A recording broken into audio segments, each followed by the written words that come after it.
once again in our YouTube PDF online video of class 7. This is Geography chapter 4 Air. Student हम लोग geography के अध्याय 4 वायु नामक पाठ को पढ़ रहे हैं और ये हमारा पार्ट 3 वीडियो है, अर्थात हमारे वीडियो का लेसन का तीसरा पार्ट है ये। और आज हम इसमें टेम्परेचर अर्थात तापमान के बारे में जानेंगे।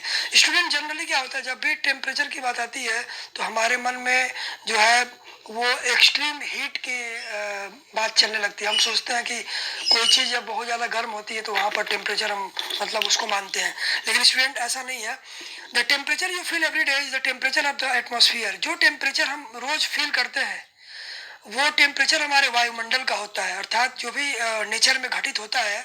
इसमें क्या है कि the degree of hotness and coldness of the air is known as temperature. याद रखिएगा स्टूडेंट, ये सबसे इंपॉर्टेंट ये डिफिनेशन आपका टेम्परेचर का, कि गर्मी या ठंड की जो डिग्री, जो मात्रा हम हवा में प्राप्त करते हैं, जो महसूस करते हैं, उसी को हम लोग टेम्परेचर अर्थात तापमान कहते हैं। यहाँ एक चीज़ क्लियर करना जरूरी है स्टूडेंट कि temperature can be extreme in heat और in cold, in both way. अर्थात टेम्परेचर या तो बहुत ठंडा भी हो सकता है, हॉटनेस भी हो सकता है, या कोल्डनेस भी हो सकता है। The temperature of the atmosphere changes not only between day and night but also from season two season. यहाँ पर यह भी जानना जरूरी है कि टेम्परेचर केवल दिन और रात होने पर ही नहीं बदलता है, बल्कि टेम्परेचर जो है सीजन टू सीजन भी बदलता है। आप देखे होंगे गर्मियों में टेम्परेचर कुछ और होता है, बरसात के महीने में कुछ और होता है, तो जो ठंड का मौसम होता है उसमें टेम्परेचर कुछ और होता है। तो सीजन के अकॉर्डिंग भी ये बदलता है। Summers are hotter than winters. और एग्जाम्पल के लिए गर्मियों में जो तापमान होता है वो अधिक गर्म होता है बजाय कि ठंड के। An important factor that influences the distribution of temperature is insolation। अर्थात तापमान के वितरण का जो सबसे प्रमुख कारक है धरती के ऊपर वो है इंसोलेशन। इंसोलेशन को हम लोग सूर्य ताप या आतपन भी कहते हैं, ठीक है, एक टिपिकल वर्ड है आतपन। तो अब आइए जानते हैं कि ये इंसोलेशन या आतपन या सूर्य ताप क्या होता है। तो चलिए जानते हैं। Insolation is the incoming solar energy intercepted by the earth. Student ध्यान दीजिएगा, जो सूर्य के द्वारा रोशनी धरती पर पड़ती है उस गर्मी को जब धरती क्या कर लेती है, उसको अपने पास रोक लेती है। अर्थात वो रोशनी, सूर्य की जो गर्मी है रोशनी द्वारा वो धरती पर जब रोक ली जाती है तो उसको हम लोग बोलते हैं इंसोलेशन या सूर्य ताप। The amount of insolation decreases from the equator towards the pole. और ये जो अमाउंट है सूर्य ताप का या सूर्य के द्वारा रोशनी का, ये इक्वेटर से पोल्स की ओर कम होता जाता है। क्योंकि स्टूडेंट आप पढ़े होंगे कि जो इक्वेटर है वहाँ पर सनलाइट, सन रेज हमेशा स्ट्रेट पड़ती है, तो वहाँ पर सबसे ज़्यादा इंसोलेशन होता है। और जैसे जैसे हम पोल्स की ओर बढ़ते हैं, चाहे वो नॉर्थ पोल हो चाहे वो साउथ पोल हो, तो वहाँ पर धीरे धीरे जो सन रेज होती है वो स्लैंट होकर के बिल्कुल ख़त्म हो जाती हैं, तो वहाँ पर जो है इंसुलेशन बिल्कुल ना के बराबर होता है। इसे यही कारण है कि सबसे ज़्यादा जो धरती पर गर्म एरिया है वो है आपका इक्वेटोरियल रीजन, और सबसे जो ठंडा एरिया होता है वो है आपका पोल रीजन। ठीक है स्टूडेंट, अब आइए इसको देखते हैं आगे। स्टूडेंट आइए कुछ इम्पोर्टेंट इंस्ट्रूमेंट्स के बारे में जान लेते हैं जो वेदर इंस्ट्रूमेंट्स के नाम से जाने जाते हैं, अर्थात जो मौसम की जानकारी हमको देते हैं। जैसे कि थर्मोमीटर। थर्मोमीटर क्या है, ये मेजर्स द टेम्परेचर। ये जो है तापमान को मापने का यंत्र है, अर्थात टेम्परेचर को मापने का यंत्र है। टेम्परेचर कितना हाई है, लो है, क्या है। Barometer measures atmospheric pressure. जो बैरोमीटर है ये वायुमंडलीय दाब को, वायु दाब को मेजर करता है, ये यानी हवा के दाब को मेजर करता है।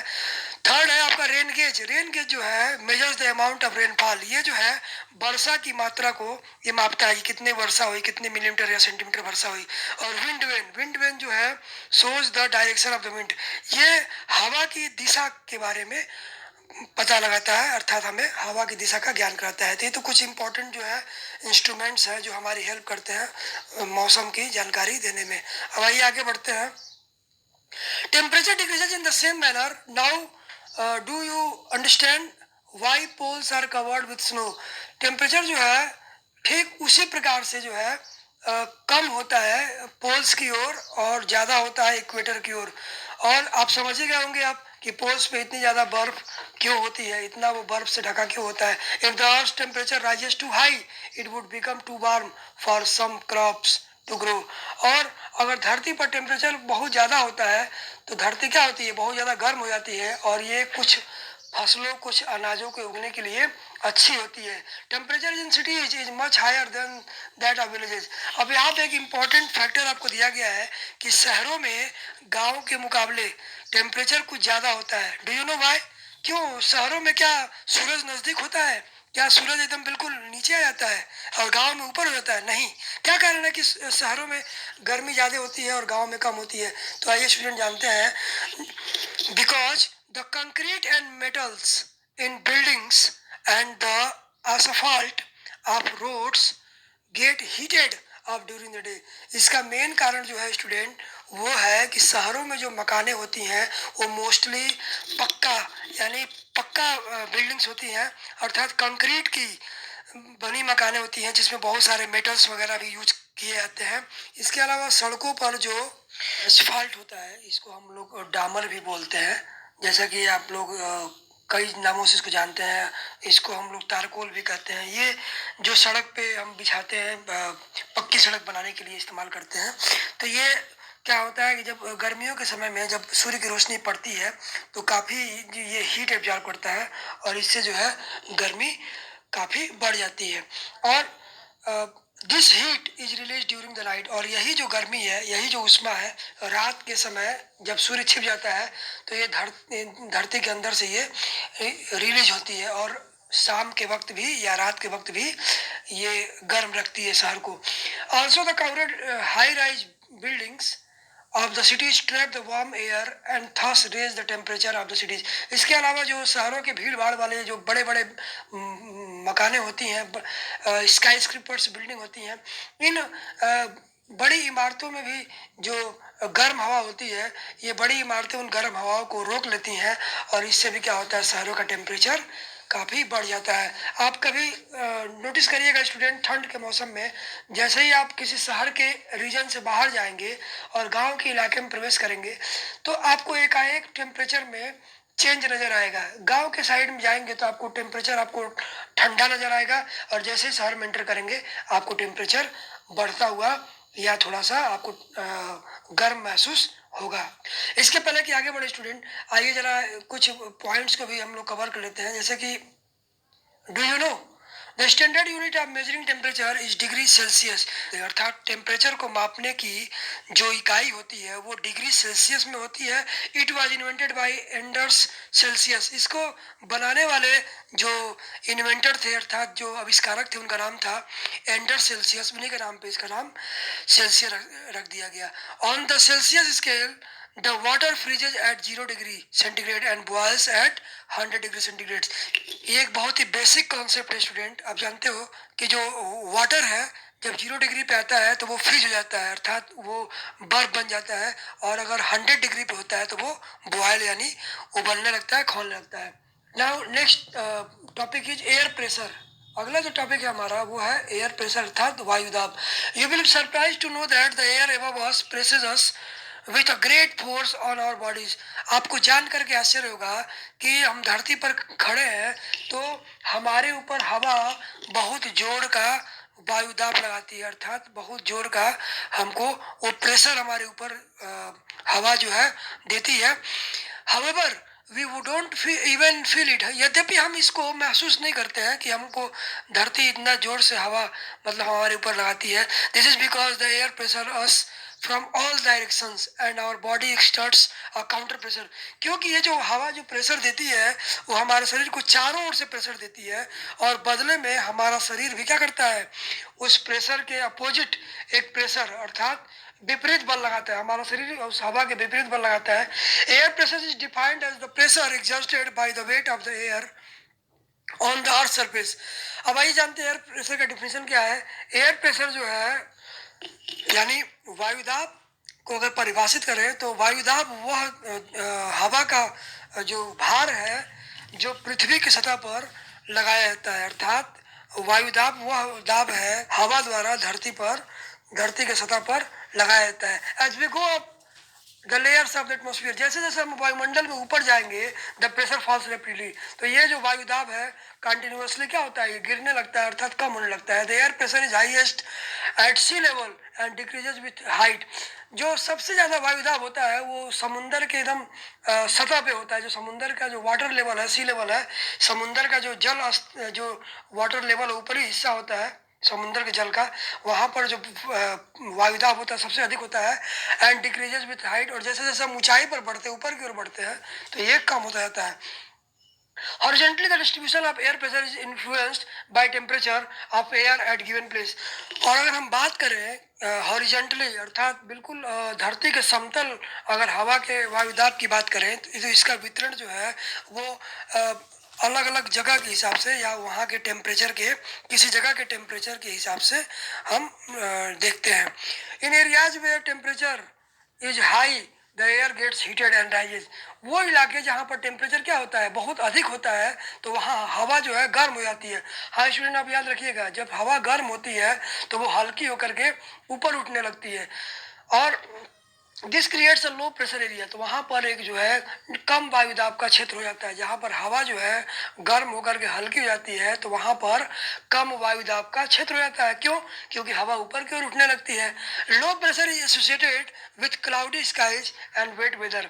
और जहाँ पर निम्न वायुदाब होता है वह उन एरियाज में होता है जहाँ पर आसमान में, जहाँ पर बादल दिखाई देते हैं, या जहाँ पर जो वेदर होता है वो अर्थात जहाँ पर नम मौसम होता है। In areas having lower temperature the air is cold. और वो इलाके जहाँ पर टेम्परेचर कम होता है वहाँ पर हवा क्या हो जाती है, वो ठंडी हो जाती है। It is therefore heavy. और चूंकि जो हवा ठंडी होती है, क्योंकि वो क्या होती है भारी होती है, जो ठंडी हवा होती है भारी होती है, इसलिए वो हमेशा जमीन के सतह के हिसाब से वो चलती है। Heavy air sinks and creates a high pressure area.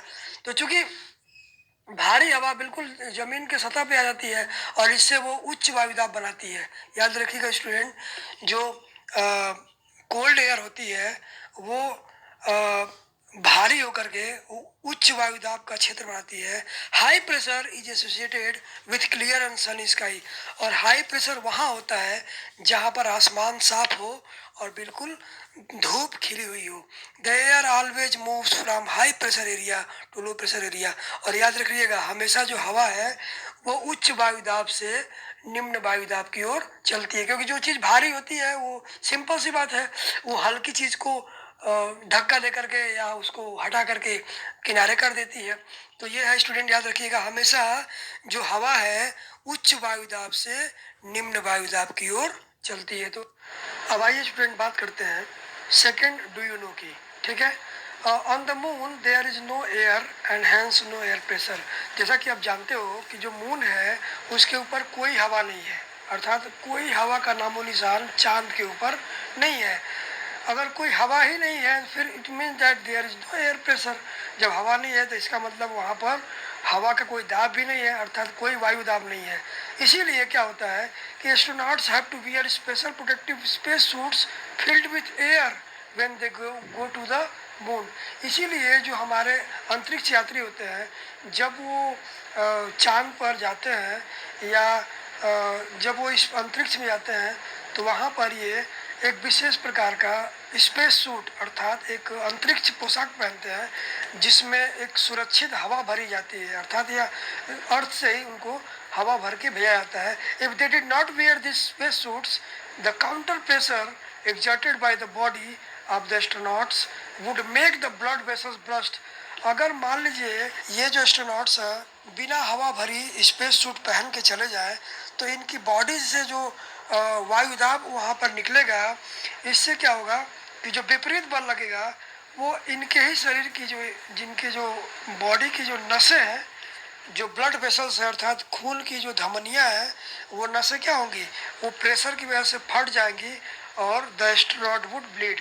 और अंतरिक्ष यात्री के पूरे शरीर में क्या होगा, खून जो है वो फैल जाएगा, इससे उनकी जान भी जा सकती है।